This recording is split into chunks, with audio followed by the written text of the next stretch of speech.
রফিক, আজকে শেষ দিন এই পুরান বিল্ডিং দেখলা, কালকে থেকে নতুন বিল্ডিং এর কাজ শুরু হয়ে যাবে। উপর দিয়ে টিন খুললে ফালাই দিবা, আর রাত্রের মধ্যে সব ইট সিমেন্ট রড সব রেডি হয়ে যেতে আছে। তুমি কাম লেগে যাবে সকাল থেকে।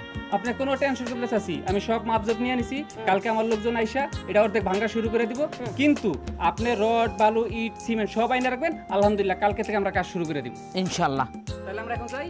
যাও, ওকে, আসসালামু আলাইকুম। সকাল সকাল আয় পড়বা, একটু পান্তা ভাত খাইয়া আইও, শরীরে শক্তি পাইবা। আম্মা আপনি কি কম না? এইলে তো মুরব্বীরা কইছে আর কি, কিন্তু মনে হয় যে কথাটা সত্যি, শক্তি পাওয়া যায়। আচ্ছা শুনো, আমার তো টেনশন হইতে আছে। কি আম্মা? না ওই যে শফিকরে আর এই সুমিরে যে তুমি একলা একলা ফাটাই দিলা, ছোট মানুষ না, পোলামের মানুষ, এতগুলা টাকা দিয়ে ফাটাই দিলে, এটা কোনো কথা হইলো? আম্মা টাকাগুলো তো সব সুমির অ্যাকাউন্টে, আর সাথে তো শফিক আছে, সমস্যা নেই। সেইটা বুঝছি, দিনকাল তো ভালো না, কোন সময় কোনো অঘটন ঘটে যায়। কিছু হইব না, আপনি চিন্তা করেন না।